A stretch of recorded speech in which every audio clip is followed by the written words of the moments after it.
Unique kitchen recipe চ্যানেলে আপনাদের সকলকে স্বাগত জানাই। কেমন আছেন? আশা করছি ভালোই আছেন। আমিও খুবই ভালো আছি। প্রতিদিনের মতো আবার একটি নতুন রেসিপি নিয়ে আপনার সামনে হাজির হলাম। রেসিপিটি হলো বাচ্চা মুরগির ঝোল।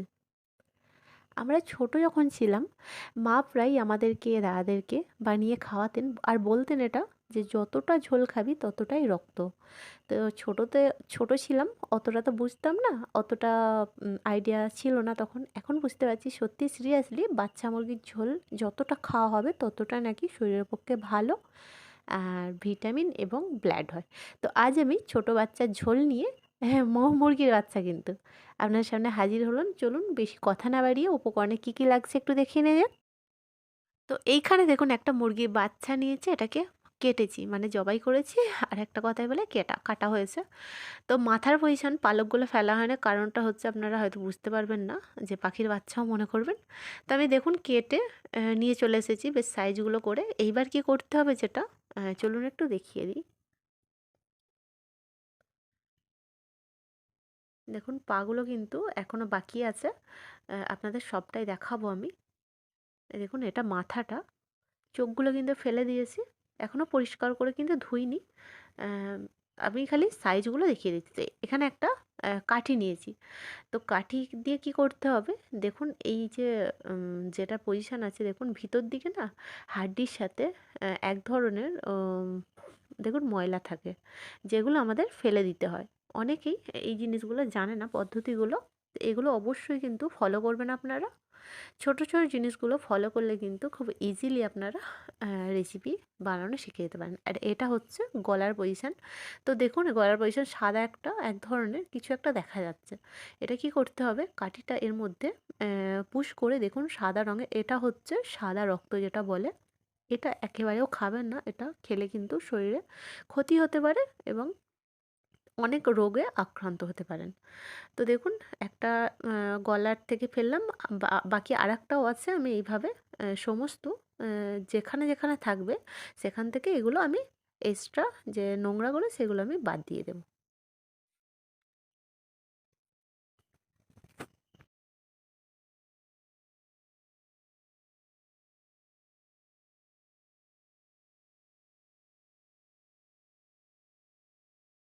এইবার কি করতে হবে, যে পায়ের পজিশানটা আছে, গ্যাসটি অন করেছি, গ্যাসের মধ্যে দেখুন পাগুলো এইভাবে একটু আম, উম, গ্যাসের মধ্যে একটু জাল করিয়ে নেবেন, মানে পুড়িয়ে নেবেন, যাতে পায়ের মধ্যে যে এক ধরনের পাতলা চামড়া থাকে ওটা ফেলে দিতে হয়।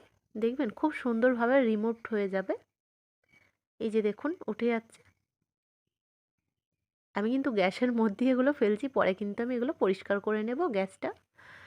তা আপনাদের দেখানোর সুবিধার ক্ষেত্রে আমি এই জিনিসটা করছি আর কি। খুব ইজিলিভাবে দেখুন ওপরের পজিশান দেখুন, চামড়াটা কেমন রিমুভড হয়ে গেল, খুব সুন্দর চকচকে হয়ে গেল না?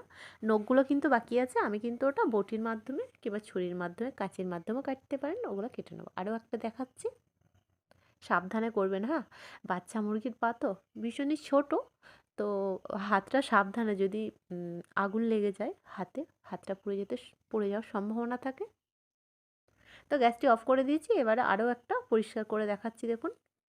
খুব ইজিলি এটা কিন্তু রিমুভড হয়ে যায়, 2 থেকে 3 মিনিটের মধ্যেই কিন্তু এটা একেবারে সুন্দরভাবে পরিষ্কার হয়ে যায়।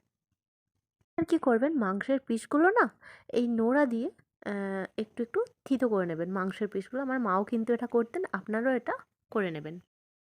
মশলা কি কি লাগছে একটু দেখে নিই। এখানে অর্ধেকটা পেঁয়াজ স্লাইস করে কেটেছি, 1 টেবিল চামচ জিরার পেস্ট, 1 টেবিল চামচ ধনিয়ার পেস্ট, স্বাদ অনুযায়ী লবণ, একটা আস্ত মরিচ নিয়েছি চেরা লাগানো, 1/2 টেবিল চামচ হলুদের গুঁড়ো, আর মুরগির মাংসটা তো মানে ধুয়ে পরিষ্কার করে রেখেছি। এইবার কি করতে হবে, গ্যাসটি অন করে গ্যাসের মধ্যে একটি ননস্টিকের কড়াই নিয়েছি, কড়াইয়ের মধ্যে 2 টেবিল চামচ রিফাইন তেল নিয়েছি। তেলটা ভালোভাবে গরম হলে যে স্লাইস করে রাখা পেঁয়াজটা ছিল ওটা আমরা অ্যাড করব এবং 2 মিনিট তেলের সাথে অল্প ফ্রাই করব।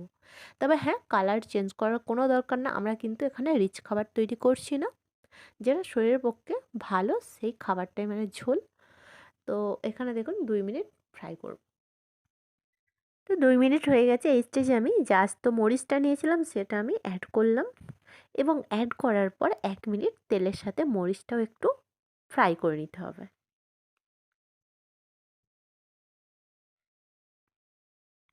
এইবার কি করতে হবে এই স্টেজে, যে মাংসগুলোর পিসগুলো ধুয়ে পরিষ্কার করে রাখা ছিল সেগুলো আমরা এর মধ্যে অ্যাড করব এবং 10 মিনিট তেল পেঁয়াজের সাথে একটু কষিয়ে।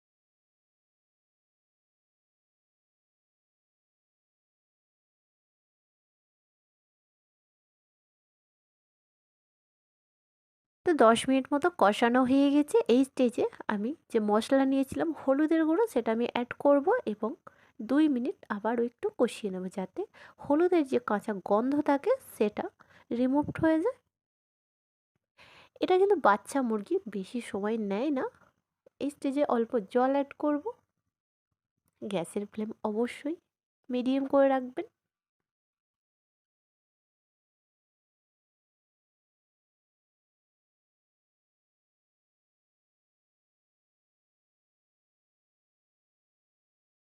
এইবার স্বাদ অনুযায়ী লবণটা আমি অ্যাড করে নেব। লবণ ছাড়া তো সমস্ত রেসিপি তরকারি আমাদের অচল একেবারেই। তো লবণটা দেওয়ার পর আবারও 2 মিনিট মতো একটু মিক্স করে নেবো যাতে সমস্ত মাংসের সাথে লবণটাও কিন্তু অ্যাড হয়ে যায়। তো এখানে আবারও অল্প জল অ্যাড করব। জল অ্যাড করে আবারও ভালো করে একটু মিক্স করে নেব। এইভাবে জল অল্প অল্প জল দিয়ে আমাদের 10 মিনিট কষাতে হবে।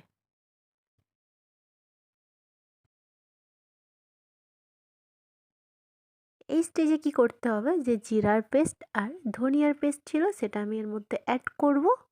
অ্যাড করার পর ভালো করে 6 থেকে 7 মিনিট মতো আবারও কষিয়ে নেব। কষানোর পর লাস্ট স্টেজ হচ্ছে জল অ্যাড করা। জিরার পেস্ট আর ধনিয়ার পেস্ট অ্যাড করার পর বেশি কষানোর দরকার নয়। তো জল অ্যাড করে আমি যতটা ঝোল খেতে চাইবেন অতটাই। তবে হ্যাঁ, আপনি যদি ভাবেন যে একটা বাচ্চা মুরগির আমি 3-4 বাটি ঝোল খাবো সেটা তো সম্ভব না, না? ওটা টেস্টটা বেশি আসবে না। তবে ওখানে কি করতে হবে, আপনার 1.5 গ্লাস জল অ্যাড করলেই হবে।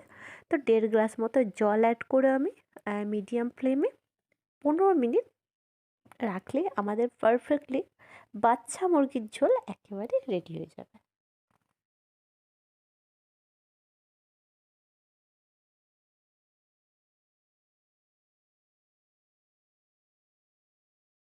তো 15 মিনিট পর গ্যাসের ফ্লেম অফ করে চলুন ঢাকাটা খুলি। ওফ, মাশাআল্লাহ! জিরার পেস্ট আর ধনিয়ার পেস্টের যে সুগন্ধটা মাশাআল্লাহ ব্যাপক। তো দেখুন ঝোলের যে পরিমাণটা 1 বাটি হয়ে গেছে। তো এইবার কি করতে হবে, একটি বাটিতে পরিবেশন করে আপনাদেরকে দেখাচ্ছি। তো দেখুন একটা বাটির মধ্যে পরিবেশন করছি। একটা জিনিস এখানে লক্ষ্য করবেন, ওপরের তেলটা দেখবেন 1 সেকেন্ডের মধ্যে চকচকে হয়ে যাবে। দেখতে পাচ্ছেন? দারুণ লাগছে না? তো এই ঝোলটা না বাচ্চা থেকে বড় সবাই খেতে পারবে। যে যতটা পারবে ততটাই খাবেন আর ততটাই কিন্তু উপকারিতা, ব্লাড অতিরিক্ত পরিমাণে শরীরের মধ্যে তৈরি হয়।